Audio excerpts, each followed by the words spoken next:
Assalamualaikum warahmatullahi wabarakatuh. Waalaikumsalam warahmatullahi wabarakatuh. Selamat sore ya teman-teman semua. Gimana kabarnya hari ini? Sehat. Sehat ya. Oke, di pertemuan pertama kali ini mungkin kita kenalan dulu karena ini jumpa pertama ya. Sebelumnya perkenalkan nama kakak Dias Rizky. Boleh panggil Kak Dias atau Kak Rizky. Saya mahasiswa di Untidar, sekarang semester 7 kebetulan ya. Nah, hari ini kita akan belajar apa teman-teman? Anabolisme ya. Kita akan tulis di sini kita mau apa saja ya. Belajar apa kita hari ini ya. Yang pertama nanti kita akan belajar mengenai penggunaan energi ya dalam fotosintesis. Kemudian nanti kita akan mempelajari mengenai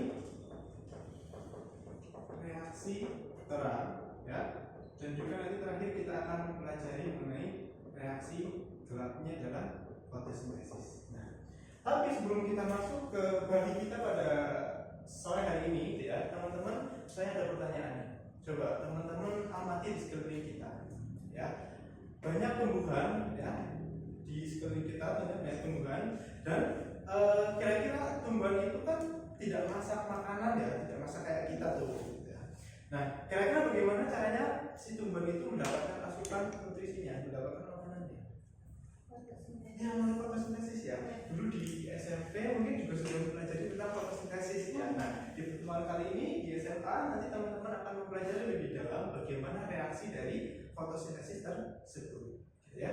Nah, coba sekarang saya juga ingin mengajak teman-teman untuk membayangkan gitu ya. Misalnya teman-teman punya sebuah percobaan. Misalnya teman-teman punya pot diisi pakai tanaman.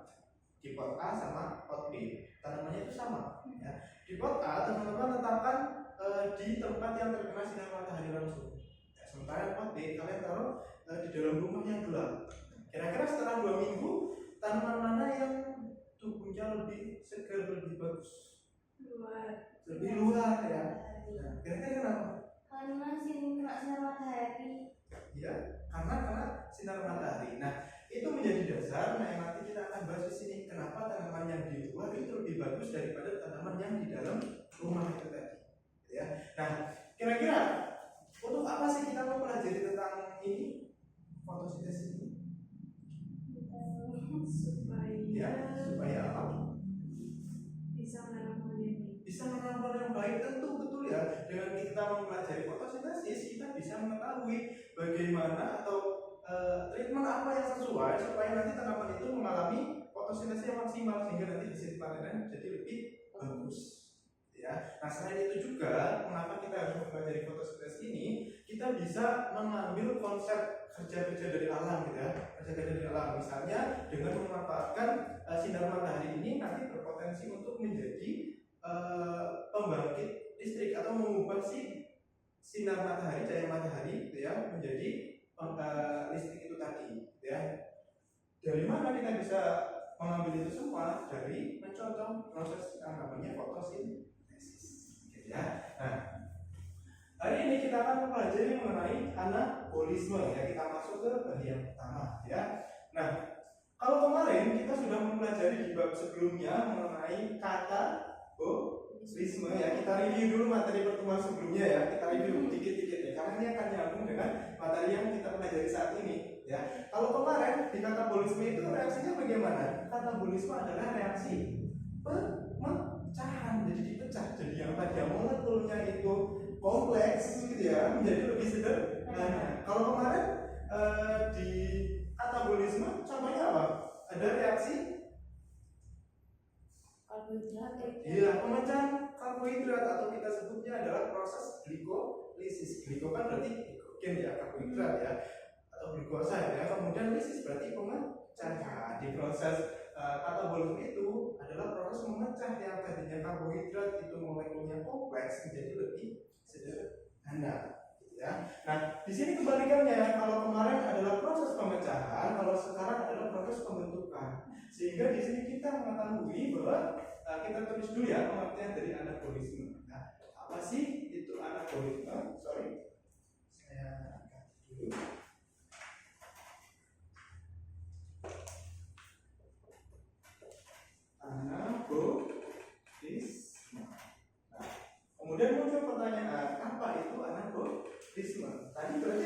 Anabolisis definisinya apa teman-teman?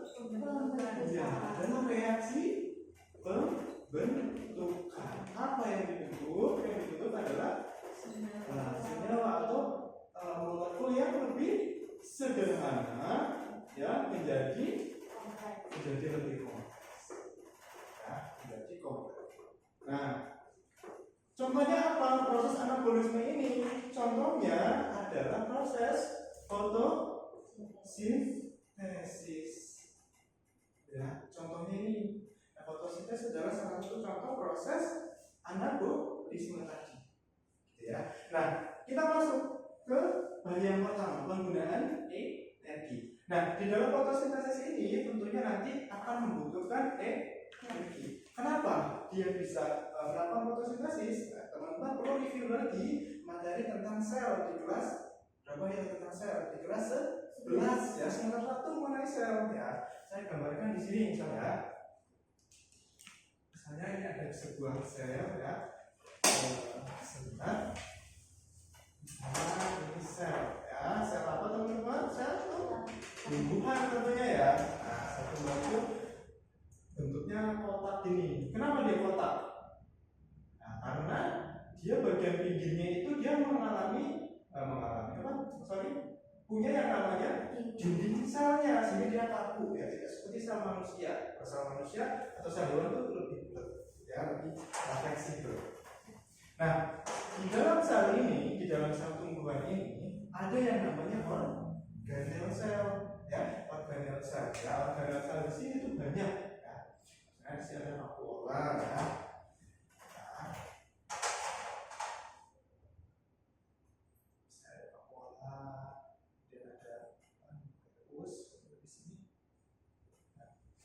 Ada banyak sekali organel sel yang ada di dalam satu sel tumbuhan ini, ya. Nah, proses fotosintesis yaitu butuh yang namanya terjadi di mana? Terjadi di organel sel yang namanya adalah kloroplas, ya. Kloroplas. Kalau klorofil itu sejauhnya nanti akan kita bahas ya. Nah, kloroplas, ya. Kloroplas ini adalah organel yang berfungsi sebagai tempat terjadinya fotosintesis ya, organel sebagai tempat fotosintesis. Nah, itu ya, bisa dipahami ya. Jadi ada sel, di dalamnya ada organel selnya. Si organel sel itu nanti ada yang namanya kloroplas. Nah, kloroplas itu tempat terjadinya fotosintesis. Apakah sudah selesai sampai itu? Tentu belum ya. Kloroplas kalau misal kita gambarkan lebih detail lagi ya. Misalnya saya gambarkan di sini, kita zoom gitu ya si kloroplasnya. Saya gambarkan seperti ini, kelihatan nggak? Kelihatan ya. Oke.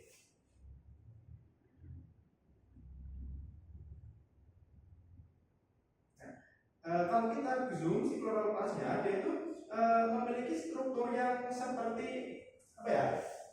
Tumpukan-tumpukan, gitu ya. Ada struktur seperti tumpukan-tumpukan seperti ini.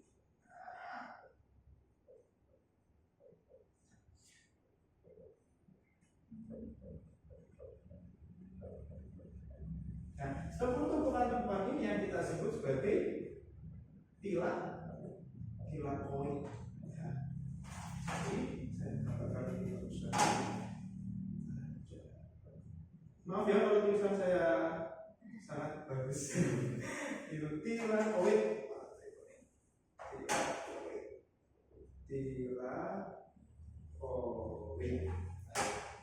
Kemudian kalau tilakoid kan satu tumpukan aja nih. Kalau misal satu kesatuan ini, ya satu kesatuan ini kita sebut sebagai grana. Nah, gitu ya. Kemudian ini di bagian sini itu adalah isinya sebuah cairan-cairan. Nah, cairan-cairan ini yang kita sebut sebagai stroma. Nah, stroma. Kebayang nggak? Jadi misalnya gini, teman-teman punya balon, ya. Balonnya teman-teman isi pakai tumpukan-tumpukan dari gelang, misal gelang yang manik-manik yang bulat-bulat itu, teman-teman masukin ke sini gelangnya. Nah, kemudian balonnya teman-teman kasih air.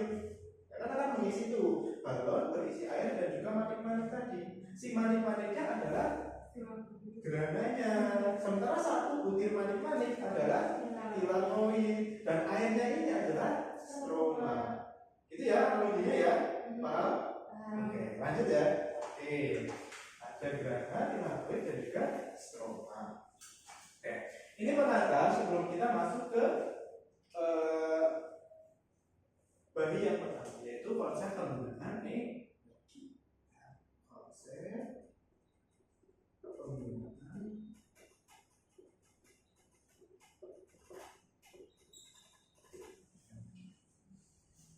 Ini boleh dihapus atau mau difoto dulu boleh? Atau dicatat boleh ya? Oke, udah sip. Boleh ya? Oke, saya hapus dulu.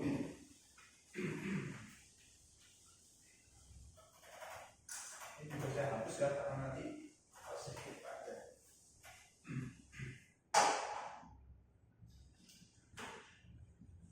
Sebentar, saya gambarkan dulu di sini.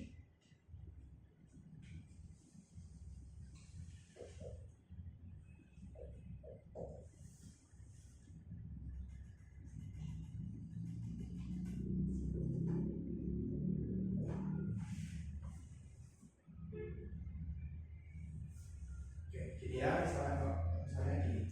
Nah, baru nanti konsep tadi, konsep di bagian gerana dan juga tilakoidnya. Nah, ternyata di dalam tilakoid itu ada yang namanya sebuah struktur yang kita sebut sebagai fotosistem, ya, fotosistem, ya. Nah, fotosistem ini adalah sebuah struktur yang dia bisa menyerap cahaya, ya. Energi dalam cahaya itu namanya apa, teman-teman? Foton ya. Nah, jadi dalam fotosintesis itu yang dibutuhkan si fotonnya, gitu ya. Jadi cahayanya itu dimanfaatkan dalam bentuk foton oleh si matahari, oleh si tumbuhan, gitu ya. Sorry. Nah, fotosistem. Nah, kita mengenal dalam tumbuhan itu ada dua jenis fotosistem, yaitu kita fotosistem itu P, ya. Ada P680 dan juga P700. Kita sebut juga sebagai P2 atau fotosistem 2 dan juga fotosistem 1, ya.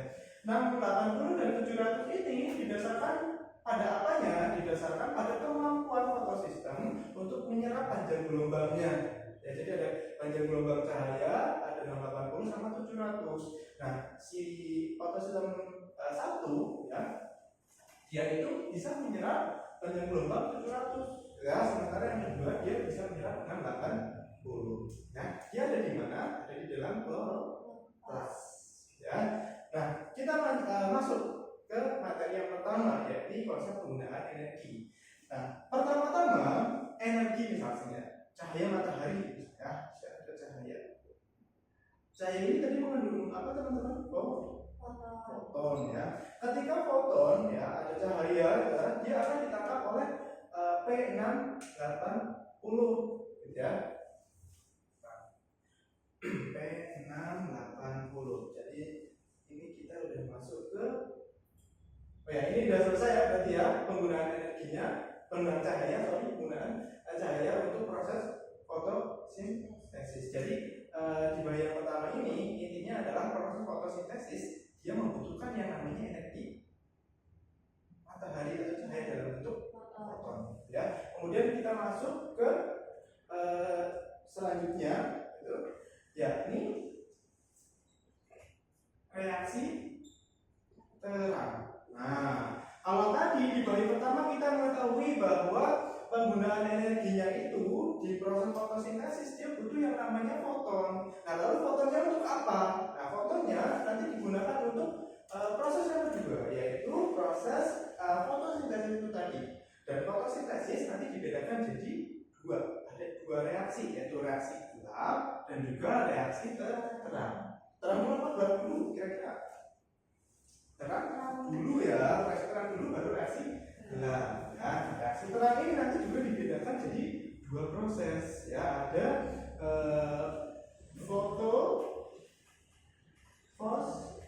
fosforilasi non siklik, ya, dan juga fosforilasi yang siklik.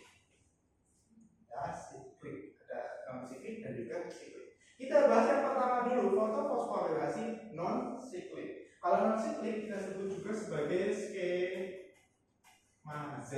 Kenapa dia dinamakan skema Z? Kita akan pelajari sama-sama. Ya, yang pertama kita bahas dulu yang skema Z. Nah, lanjut lagi kedua ini apa teman-teman tadi?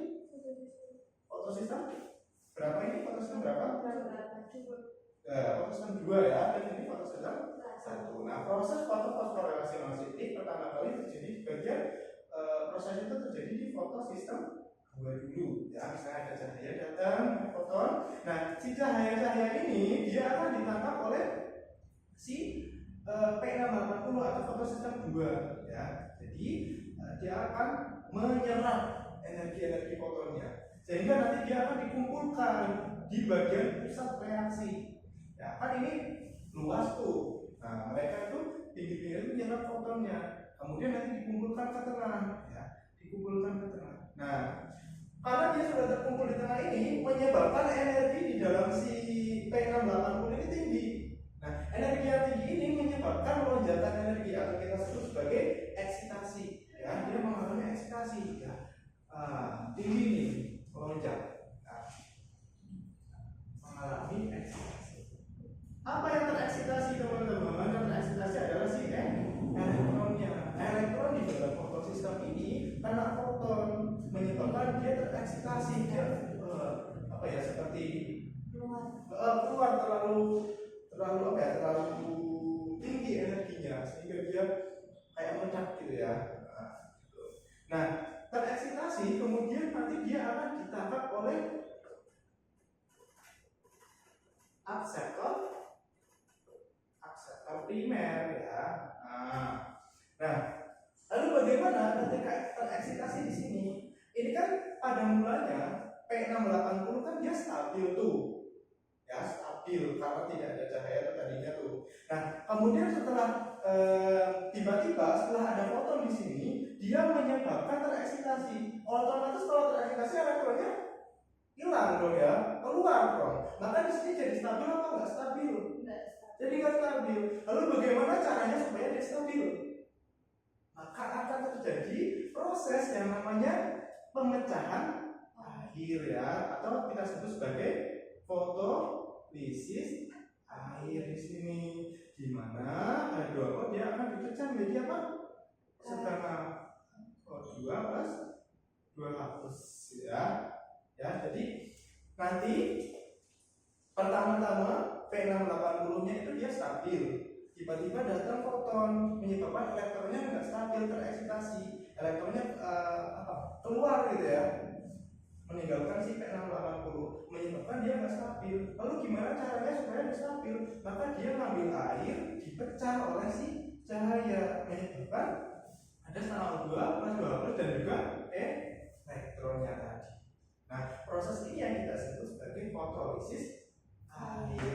Nanti 2 H plusnya tetap di dalam korotas, elektronnya dipakai untuk menstabilkan P680, sementara oksigennya nanti akan bertemu dengan setengah oksigen lagi, menyebabkan nanti dikeluarkan yang namanya O2, sehingga nanti kalau teman-teman SMP dan SD tahu kalau tumbuhan menghasilkan O2 itu hasilnya dari ini, dari proses fotolisis air, karena dia memecah air menjadi molekul-molekulnya. Ya, jadi kalau SD, SMP itu mengatakan bahwa tumbuhan bisa menghasilkan oksigen. Dari mana menghasilkannya? Dari proses ini tadi, fotolisis air. Gitu ya. Oke, sampai sini paham? Ada pertanyaan dulu? Belum? Tulisannya kesamaannya boleh nggak? Oh iya, betul ya. Oke, saya teruskan ulang aja ya. Ya, nanti.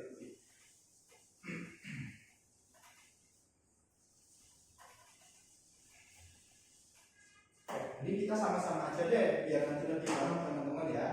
Tadi sampai ke tahap yang tadi itu, gimana pertama? Ada yang namanya fotosistem berapa? P2, fotosistem 2. Kemudian ada cahaya ini, foton, ditangkap oleh P2, menyebabkan sebelum eksitasi apa dulu? Diserap, terus dia menyebabkan pusat reaksinya itu energinya terlalu tinggi. Ya, pusat reaksinya menyebabkan dia mengalami eksitasi. kasih elektron. Jadinya di sini gimana? Dia menjadi tidak stabil. Karena dia tidak stabil, maka dia butuh H2O, dia dipecah ya menjadi apa? Jadi setengah O plus 2 plus 1 elektron ya. Jadi elektronnya nanti dipakai untuk menstabilkan fotosistem 2 yang mengalami eksitasi tadi. Paham? Ya. Oke, lanjut ya.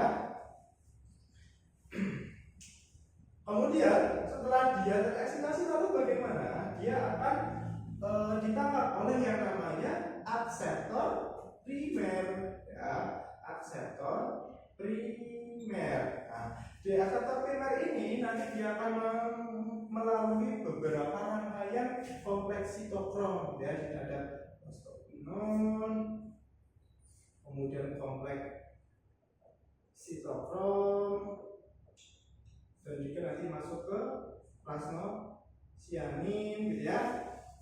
Gitu. Jadi yang tadinya itu dia tereksitasi naik ya, dia akan melambat elektronnya turun melalui ini tadi gradien prostopinon, kompleks sitokrom, dan juga plasmosianin atau PC kita sebutnya ya. Sehingga nanti dia akan sampai ke bagian fotosistem yang kedua di sini. Kita sebut sebagai P berapa yo? P1. Ya, apakah P1 di sini tidak menyerap foton? Menyerap juga. Ya, menyerap berapa? Panjang gelombangnya?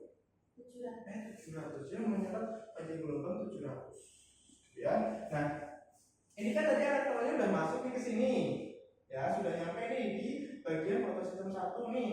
Nah, ditambah ketambahan elektron dari fotosistem kedua menyebabkan di sini juga energinya akan besar kembali, terjadi ulangan seperti di bagian fotosistem 1, sehingga nanti dia akan menyerap di bagian pinggir-pinggirnya gitu ya, dikumpulkan. Kemana dikumpulkannya? Ke bagian pusat reaksinya di sini, sehingga energinya besar di bagian pusat reaksi. Energi yang besar itu nanti menyebabkan kejadian yang terulang, yaitu apa? Eksitasi lagi ya. Tuh, nanti didapat oleh akseptor primer lagi, kemudian nanti dia akan diteruskan ke sebuah enzim ya. Nanti ada enzim yang namanya NADP reduktase. Nah, elektronnya sudah masuk ke sini, nanti akan diubah ya, digunakan oleh NADP reduktase. Kalau ingat-ingat ya teman-teman, kalau belakangnya itu ase gitu ya. Nah, saya bold merah ya bawahnya. Kalau bawahnya ase, maka dia adalah sebuah enzim. Ya, contohnya nih, kemarin kita membahas tentang di sistem pencernaan gitu ya. Di kelas 11 ya, ada enzim yang namanya amilase. Nah, berarti kan dia ase belakangnya, maka dia enzim juga. Jadi mau apa? Mudah amilo, tidak amilo. Kemudian ada enzim apa lagi? Ligase, misalnya juga enzim. Sama juga di sini, reduktase. Berarti dia adalah sebuah enzim. Nah, kemudian NADP reduktase dia akan mengambil H+ di sini.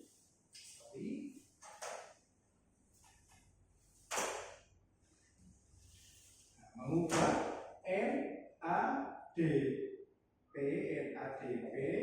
menjadi NADPH. Ya, si NADP reduktase ini nanti akan mengubah NADP menjadi NADPH. Nah, kenapa tiba-tiba ada H-nya di sini? Siapa yang tahu? Karena H ini didapat dari proses ini tadi. Ya, dari proses fotolisis. Jadi elektronnya dipakai untuk menyeimbangkan P2 atau 2. Kemudian H+-nya nanti digunakan di NADP reduktase mengubah NADPH. Sementara oksigennya dilepaskan ke udara. Gitu ya. Oke. Ini yang kita sebut sebagai proses fotofosforilasi non siklik. Gitu ya. Oke. Nah, kemudian bagaimana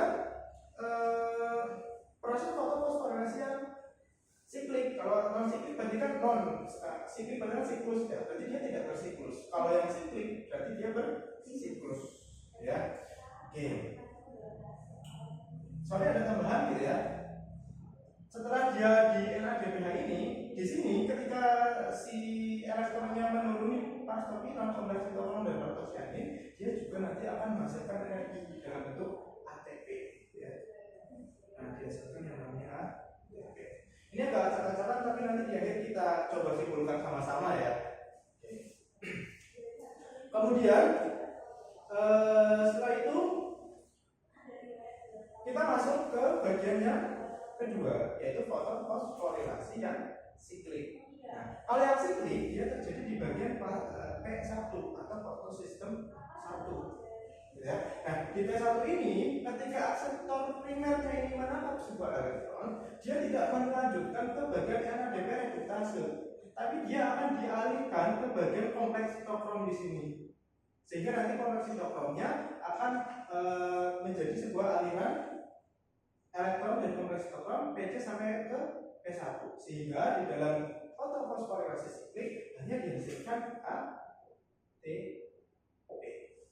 Sementara yang skema Z ini menghasilkan apa aja? ATP dan NADPH. Nah, ATP dan NADPH ini adalah sebuah bentuk energi yang nanti digunakan untuk reaksi selanjutnya. Ya. Apakah ATP dan NADP hanya dihasilkan oleh tumbuhan melalui proses fotosintesis? Ya nggak kira-kira? Ya, ayo. Ya dulu gimana ya kak? Iya. Iya. Berarti kalau hewan manusia nggak menghasilkan ATP? ATP itu apa sih? ATP adalah adenosin trifosfat. Adenosin trifosfat ini adalah sebuah energi, ya bentuk energi di dalam tubuh ya, di dalam jasad biologis gitu ya. Nah, sehingga manusia, hewan juga dia punya yang namanya ATP, menghasilkan ATP. Ya, jadi kita bisa berjalan, enggak, ataupun saya bisa nulis di sini, teman-teman bisa melanjutkan mata, semuanya butuh yang namanya ATP. Jadi mau hewan mau tumbuhan juga sama, dia membutuhkan ATP. Hanya saja proses pembentukannya yang berbeda. Ya, oke. Kalau ATP pada hewan, ya manusia dan hewan dibutuhkan untuk dia mobilitas ya, mobil bergerak bebas. Kalau pada tumbuhan dia untuk apa? Kan tumbuhan nggak bisa jalan-jalan ya. Nah, ATP-nya itu apa? Untuk proses ini tadi, proses selanjutnya seperti yang sudah saya singgung di awal tadi, untuk proses reaksi gerak, gitu ya. Oke. Mungkin boleh dicatat dulu ya, kalau mau mencatat silahkan.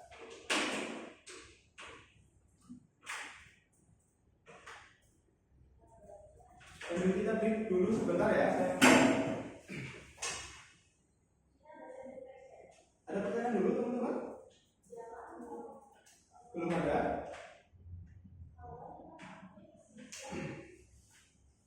Oke, belum ada ya. Oke, karena belum ada, kita lanjut ya ke proses selanjutnya ya. Jadi tadi penggunaan energi udah ya, konsep cahaya sebagai penggunaan energi udah. Kemudian reaksi terang juga udah ya tadi ya di bagian kedua. Dan kita masuk ke bagian ketiga. Ini apa teman-teman? Iya, yang ketiga adalah reaksi gerak.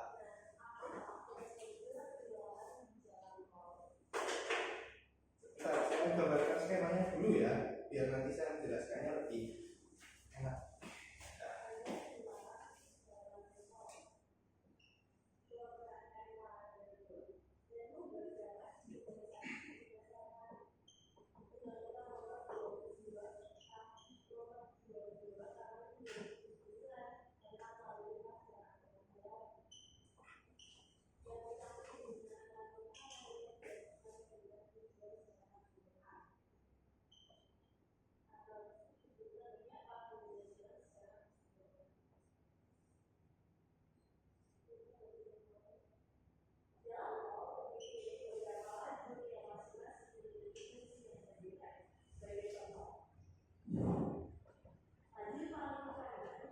Boleh dicatat ya yang belum nyatat bagian reaksi reaksi terang ya.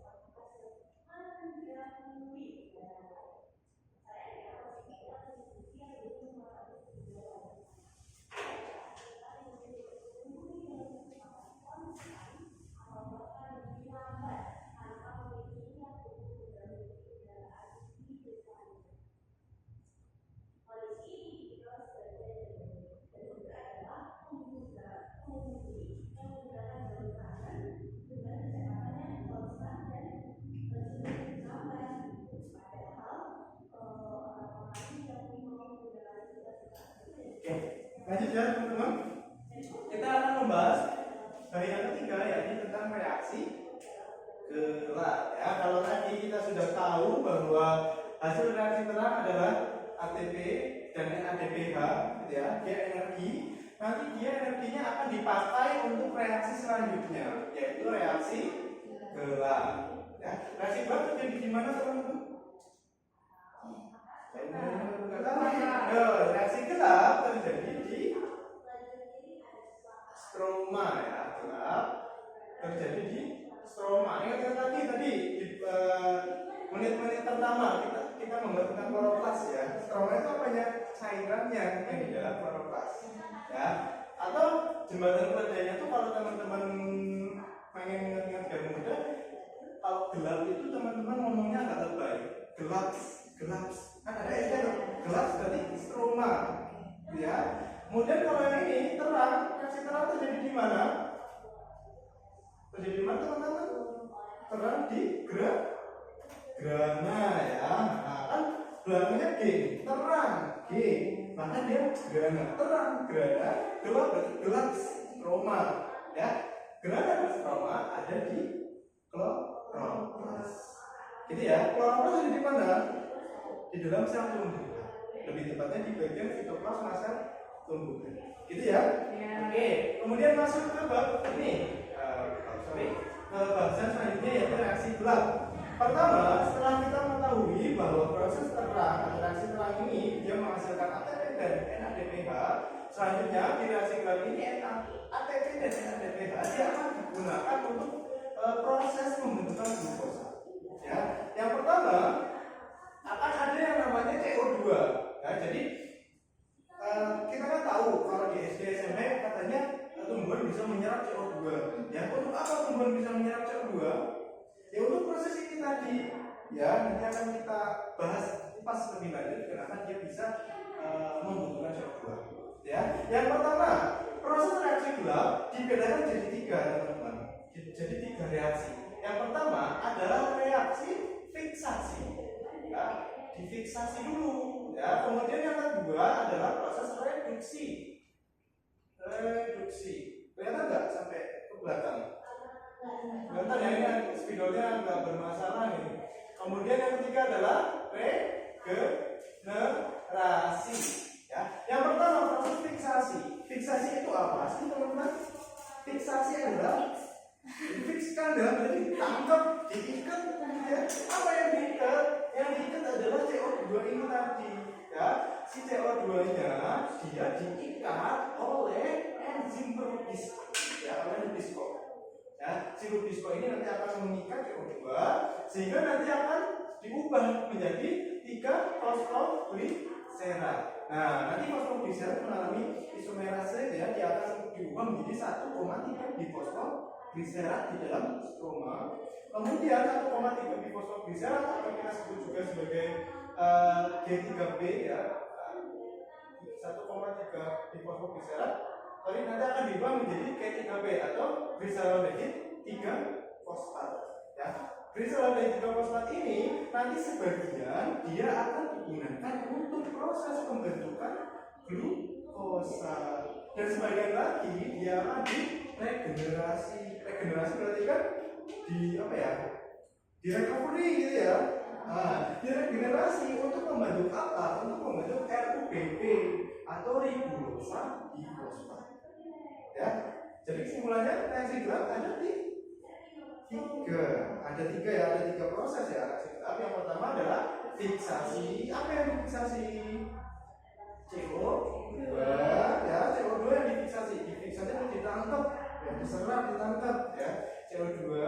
Kemudian yang kedua adalah reduksi. Reduksi berarti dia di apa kalau reduksi? Dikurangi ya. Apa yang dikurangi? C-nya nanti dikurangi ya, karbonnya nanti dikurangi. Sehingga nanti membentuk gliseral D3 fosfat. Nah, sebagian gliseral D3 fosfat digunakan untuk pembentukan glukosa. Sementara sebagian lagi digunakan untuk pembentukan RUBP. Nah, proses pembentukan G3B menjadi RUBP yang kita sebut sebagai fase regenerasi. Gitu ya teman-teman? Paham sampai sini? Paham ya? Itu apakah yang merah ini Kak saya punya Kak? Oh iya. Oke, makasih ya.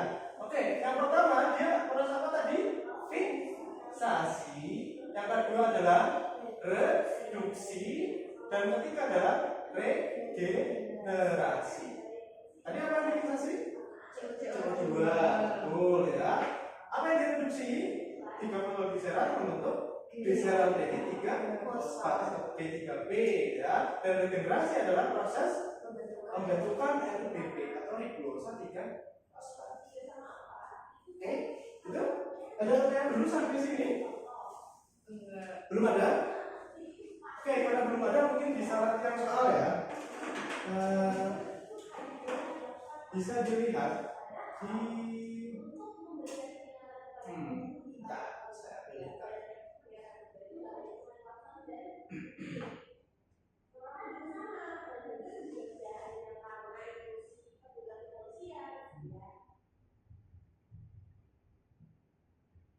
Yang cek konsep 2 ya. Yuk.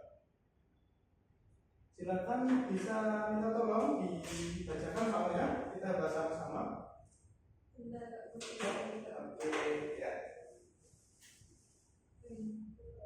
Proses penyusunan molekul.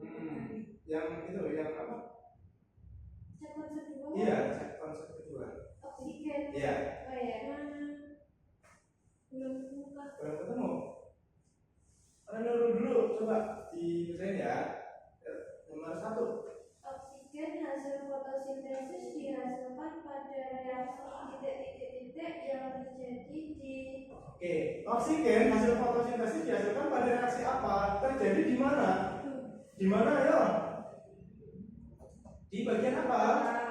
Reaksi terang. Kan ini tadi ya, proses fotolisis air di mana 2O dipecah menjadi setengah O plus A plus dan juga elektron. Nah, sehingga oksigennya dihasilkan pada proses fotolisis air.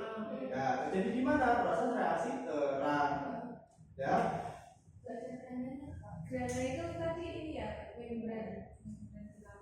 Ya, grana. Jadi ini kloroplas, ya. Ini adalah bulatan-bulatan, ya. Bulatan-bulatan apa? Bulatan-bulatan tilakoid. Nah, satu kesatuan ini, tumpukan ini disebut sebagai grana. Sementara cairan di luarnya ini adalah stoma. Gitu ya. Oke. Terjadi di mana ini, teman-teman? Membran tilakoid. Betul ya. Berarti terjadi di bagian membran sini. Ya. Ya. Paham nggak? Oke. Kalau misalnya saya gambarkan di sini ya. Oke, di sini aja. Misalnya ini adalah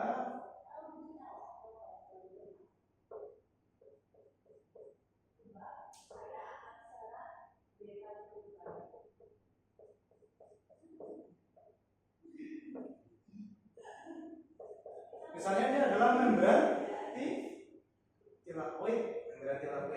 Di membran tilakoid ini dia punya struktur yang macam-macam ya. Ada yang namanya di sini, sorry ya. Di sini ada struktur P2 ya. Kemudian ini ada struktur kompleks sitokrom. Kemudian di sini ada P1 dan di sini nanti ada yang namanya ATP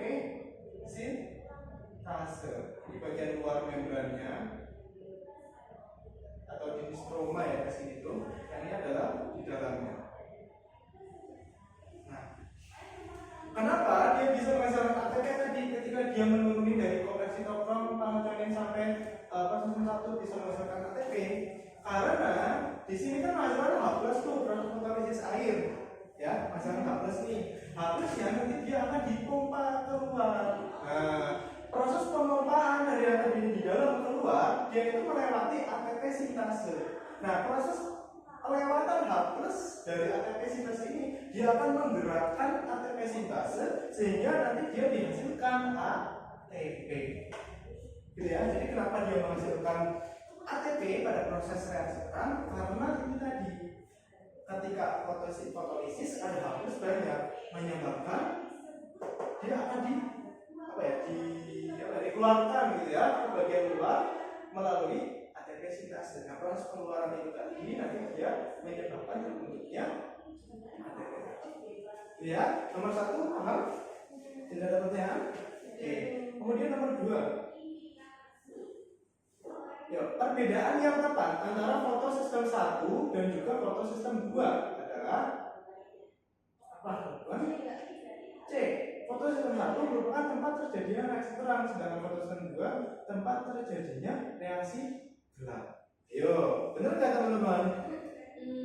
Benar nggak? Yo, reaksi terang terjadi di mana? Terang, gelap. Nah, gelap, stroma itu ada di mana?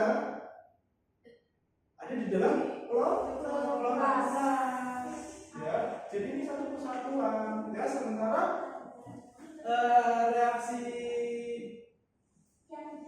gelap itu terjadi di stroma tadi ya, di cairannya. Ya.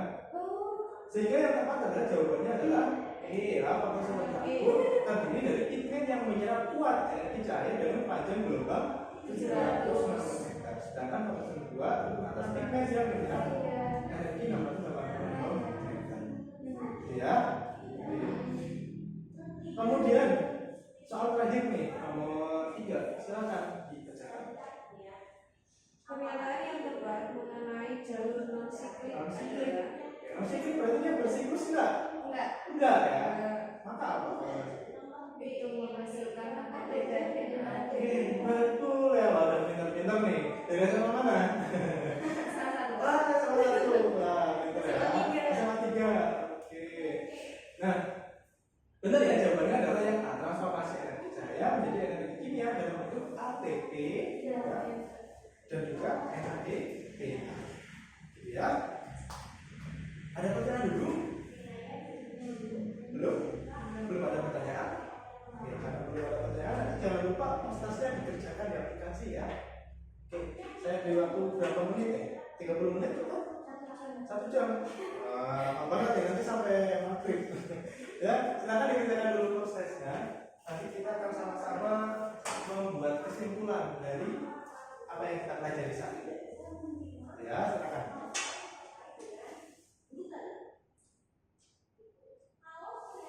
Oke, udah ya? Nanti di rumah saya, Kak. Ya, apa ya? Oke, udah, ini boleh dihapus? Oke, foto dulu. Udah ya, saya hapus ya. Oke, kita akan coba sama-sama untuk menyimpulkan dari apa yang sudah kita pelajari pertemuan hari ini.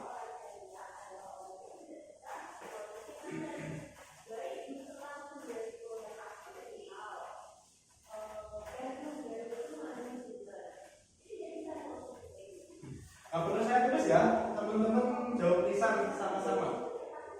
Yang pertama, proses anabolisme itu gimana? Anabolisme adalah proses penggabungan atau pembentukan ya dari yang tadinya sederhana menjadi kompleks. Ya. Kemudian contoh anabolisme itu proses apa? Fotosintesis. Benar ya, fotosintesis dibedakan jadi berapa?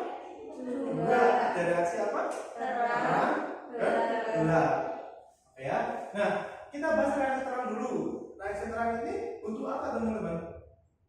Butuh energi dalam bentuk foton. Nah, yang jadi pertanyaan nih, apakah tanaman dia fotosintesisnya cuma terjadi kalau ada cahaya matahari? Iya enggak? Kalau misalnya pakai lampu terjadi enggak? Bisa ya. Nah, jadi yang penting ada energi foton yang kuat ya, sehingga nanti yang sesuai ya, sehingga nanti terjadi fotosintesis. Nah, hasil reaksinya apa? hasil reaksi. Ya, hasil dari reaksi yang non siklik dulu deh. Apa? NPB Sama NP, betul ya. Hasil sampingnya apa? oksigen. Benar, yang akan dikeluarkan dari tunjukan. Ya. Kemudian yang kedua adalah reaksi gelap. Reaksi gelap gimana prosesnya? Terdiri dari 3 proses tadi. Yang pertama, fiksasi, reduksi, regenerasi. Kalau fiksasi itu intinya gimana? Dia proses menangkap CO2 oleh siapa? Rubisco. Rubisco itu adalah enzim, ya. Jadi ditangkap CO2-nya. Kemudian proses yang kedua adalah reduksi, ya, sehingga nanti menghasilkan molekul G3P atau glyceraldehyde 3-fosfat, ya. Nanti di proses itu sebagian akan dilanjutkan ke proses selanjutnya, sebagian akan digunakan untuk membentuk glukosa. Nah, kemudian proses yang ketiga adalah regenerasi. Apa itu regenerasi prosesnya? Proses RUBP dari G3P atau glyceraldehyde 3-fosfat. Gitu ya? Oke, ada pertanyaan dulu teman-teman? Tidak ada, ya. Oke, kalau tidak ada pertanyaan, mungkin jangan lupa ya teman-teman nanti merating ya. Tapi sebelum saya tutup, saya absen dulu ya. Ini siapa yang nggak hadir? Oh, izin. Udah cuma Yuna aja. Oke, semuanya ada ya. Oke, kecuali izin. Oke, karena belum ada pertanyaan, terima kasih teman-teman. Semoga ini bermanfaat. Semangat terus belajarnya. Jangan lupa nanti dibuka lagi di aplikasi, belajar lagi, dibaca-baca lagi catatannya. Semoga membantu pemahaman teman-teman. Mohon maaf jika dalam penyampaian saya terlalu cepat atau terburu-buru, gitu ya. Dan tulisannya juga tadi sangat bagus sudah. Dan saya mohon maaf. Terima kasih. Hati-hati di jalan kalau pulang. Saya akhiri. Wassalamualaikum warahmatullahi wabarakatuh. Waalaikumsalam warahmatullahi wabarakatuh. Terima kasih. Ya.